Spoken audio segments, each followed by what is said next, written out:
Alright, I'm Chris. I'm Matt. And welcome to the tour of the KPL Computer Lab. We're going to show you a couple of things that we have here and make sure that you know about all the different things that the lab here at KPL can offer for you. So we're going to start over here at this computer right here. Matt, you want to explain what we have up on the screen?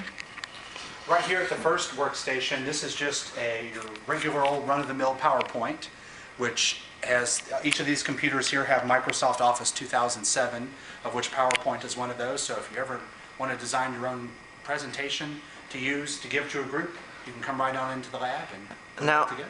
Now, Matt, what if I don't know how to use PowerPoint? Well, that's a good question there, Chris. I am available here Monday through Friday, 9 a.m. to 1 p.m. to give you a little bit of assistance if you need it. And we also do offer computer classes on PowerPoint, which will be coming up later on in the year.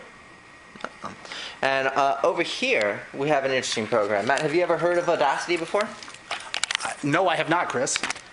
This is a really cool program. You can use it to record audio.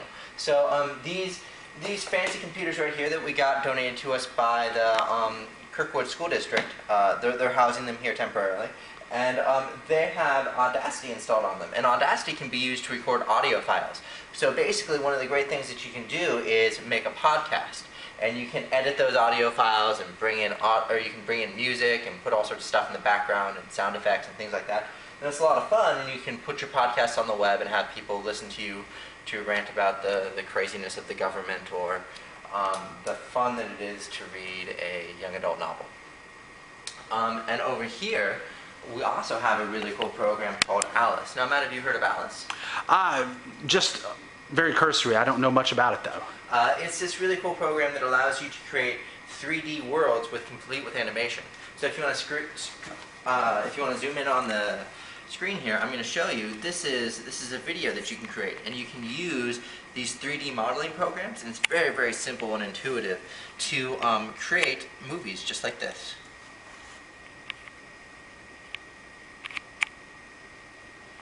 It's a romantic tale of snowmen, just so you're aware. I think he's male because he has a black hat, and I suspect her to be female because she has a pink one. Pink hat, and she melted. Well, they're on an island. What do you expect, man? So it's a tragedy. Clearly. Very cool. So it's object-oriented 3D modeling, which is a lot of fun. Do we want to move over to this one over here? Okay. This right here is Windows Movie Maker. We also have iMovie HD, but Windows Movie Maker is pretty simple, as well as iMovie HD, and you can put together movies and films with this.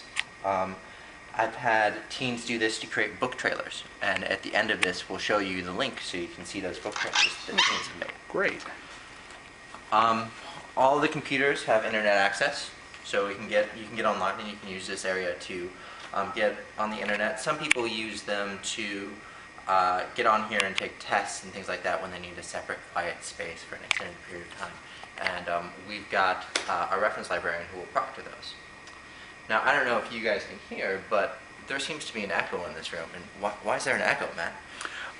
It has to be that the fact that we're using two of our Mac computers in here to get onto Skype and communicate just with each other using Skype, which is a pretty cool item right there. And I have to honestly say this is the first time I've ever used it. Yeah, well, what's great about it is that you can use this to call anywhere in the world.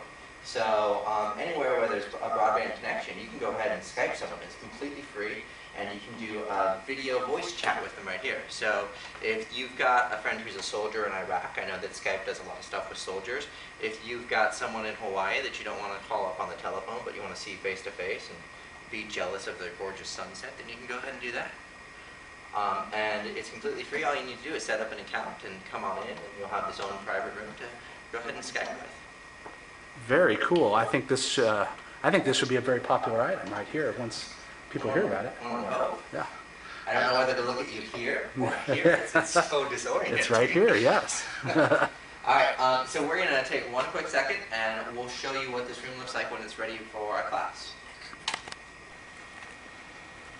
Hi, welcome back. This is Matt again. I just wanted to talk to you about the various computer classes that we offer here at Kirkwood Public Library.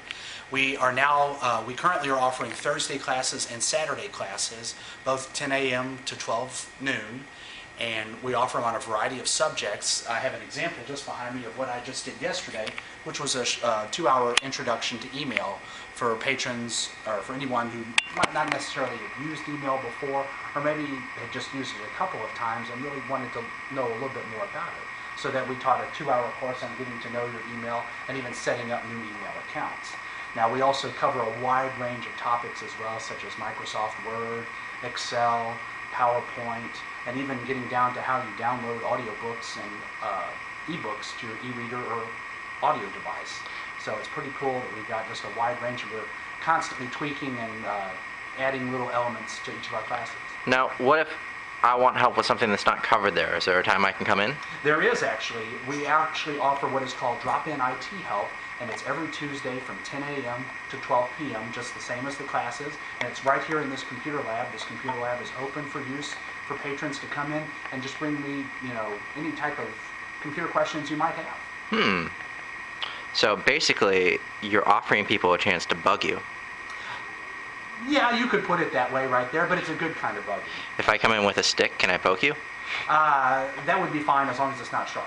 Okay, that's good to know.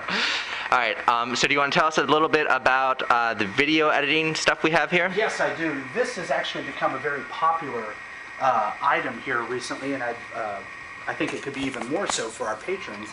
This right here, you may look at this and say, hey, that looks like just a regular old VCR, in which case yes, it is a VCR, and it's also a DVD player as well.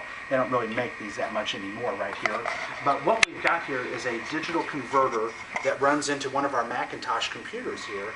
And what this helps you do is that you can say you've got a bunch of VHS home videos that you've gotten on your shelf, and you know what? You're like, I want to preserve these because VHS is not really the most stable of media devices right there. It's made of the tape and everything like that. Tapes can break, and then you've lost, precious memories for the most part. Or if you want to edit 4 of them together. Or that's the case too. Say you've got 4 tapes and we can, put them all together, and they will, you can organize them much better. You can bring these in here, play the tape. This converter box will then convert the signal onto the Macintosh computer here, and you'll watch it play out on the screen here, and you will be able to then convert them, edit them, maybe cut off some ends that you didn't like anymore. Put in sound, narration, even plain old pictures. Absolutely, yeah. You can do photos as well, turn them into a slideshow with a musical montage and everything like that. So, and basically at the end of the day, once you've done all this and you've made your edits and so forth, you can then convert this onto a DVD through the Mac as well, and now you've converted your VHS tapes onto a DVD, which is, much more durable. So if I'm getting married, I could have my mom film the wedding and make a wedding video on the cheap. Absolutely. Absolutely. Yeah. It's you can come in here. It's a good time. It's they're obviously you want to sit down and probably learn it. If you've never used this before, it does take a little bit of getting used to. But the more you do it, the easier it does become on this. And a good time to come in with those sort of questions is on a Tuesday drop-in IT help-wise. Now, let's say I've edited my film. What do I do with it then? How do I get to see it at home? Well, basically, like we said, we've once we have converted it and you've put in you put in a blank DVD here, you then convert or burn your completed project onto the DVD. The computer will push the DVD back out to you. You can then come over here and test it out on this little player here, which is simply just a small TV screen with a DVD player. And at this point, show you here, and you can see it's just a basic DVD startup screen. You can play your finished product here, and it kind of gives you a chance to just double check it and make sure that it really works on a DVD player. And can I make extra copies for my family? Absolutely. This little guy right next to it here, this is a CD and DVD duplicator, and all you have to do is there's a simple on-off switch right here, and what you would do is you would put your DVD from your project in the top slot by pushing this little lever, put it in, push the button to close it back up. You would then put a blank CD or DVD, in this case a DVD, on the bottom, if I can push the button right here, and then close it up. And then basically it says you can do a variety of options here. 9 times out of 10, people use just the copy function, and basically you would just hit a button there, and then it begins, and within a couple of minutes, you've finished completing an exact copy of your DVD. Okay. Well, I think that's pretty much it for the lab. And again, when can they use this lab? The lab drop-in IT help is 10 a.m. to 12 p.m. every Tuesday, and then IT classes are in this every Thursday and Saturday from 10 a.m. to 12 p.m. But that being said, if you have an urgent project and so forth, I'm available 9 a.m. to 1 p.m. If I'm available, I can make sure the room is unlocked for you, and you can have use, or you can always go to the reference desk and sign up to reserve the room. And we'll just let you right in. Absolutely. All right. Well, thank you so much for watching our video, and stop on by anytime. All right. Thanks.